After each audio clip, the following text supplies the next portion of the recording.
We get both here. We get some students that are serious students and have experience wrestling in their high school, and they just want to continue in the sport while they're at university. So we have these students that are maybe students first, wrestlers second. We have a good number of those students, but we certainly want to attract the student athlete who is serious, a serious athlete and student, who they want to excel both in the classroom and in their sport. And there's students out there. They're not plentiful, but because it's a tough combination to have someone that's really well in the classroom, and also one that really wants to aspire to the highest level in their sport. But and those are the student athletes that we're trying to attract or build.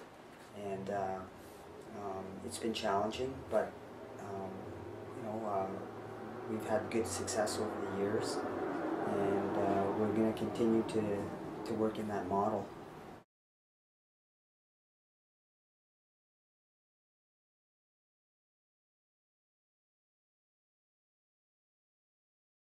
Well, we have affiliate club programs. So our affiliate club is London Western, and formerly it was London Amateur Wrestling and Athletic Club. But the club is basically to supplement the varsity program, and so there's some competitions during the season, but really it extends the wrestling season. So, for example, national open championships usually occur a month or 2 months after the CIS league. We just continue on through that, and that's what really bridges the gap. And some students, they stay in London and train full time, or I shouldn't say full time, but over the whole season, over the whole year-round training. And I think that's kind of changed a little bit. Like, decades ago, you could be more of a seasonal athlete, but in today's era, there's more specialty with being a single sport athlete. So there's more year-round training, I think, going on now.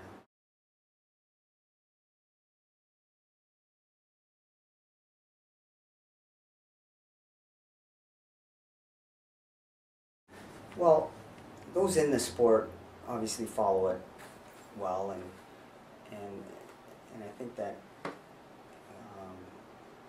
we can always use more media attention or support.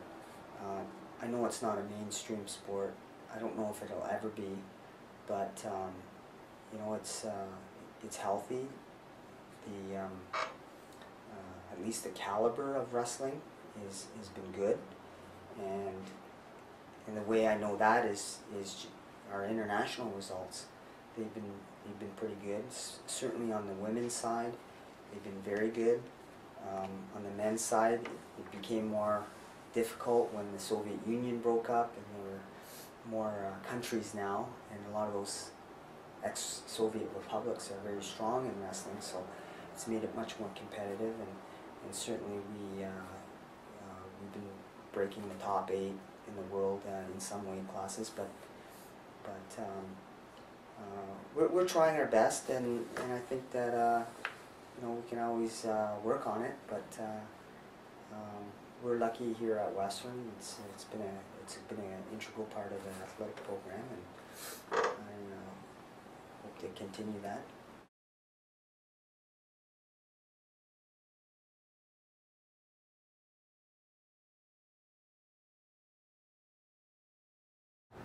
Well, it was in the late 90s, mid to late 90s, where women started wanting to wrestle here at Western, and there was a little bit of wrestling prior to that, certainly in the high schools, but really at the universities it wasn't that popular. certainly in the OUA. But our first wrestler, Ann Guzman, she was a first year student here, and she came with a group of girls, and she was the only one that stuck it out that year and really continued with it. And she kind of was our first female wrestler, and I thought, well, you know, if they wanted to wrestle, let them wrestle, and we tried to accommodate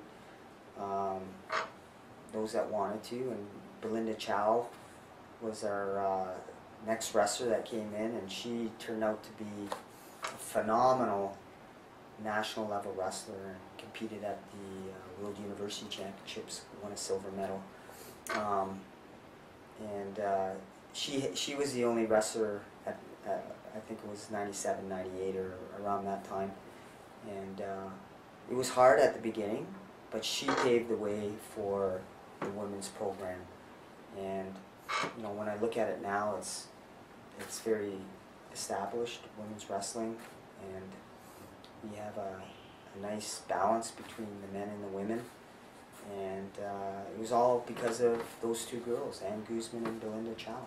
The women integrated with the men, and the men were really good about that. You know, I think that I was receptive to the women coming in. I mean, I know the athletic program was receptive to it, and I think the timing was right. Everything's a little bit of timing too. You know, certainly there was no roadblocks put in place. It was a little slow recognizing an official OUA women's championship. I think it was a number of years later that the official OUA championships got recognized. I think it was maybe 2000 or 2001. But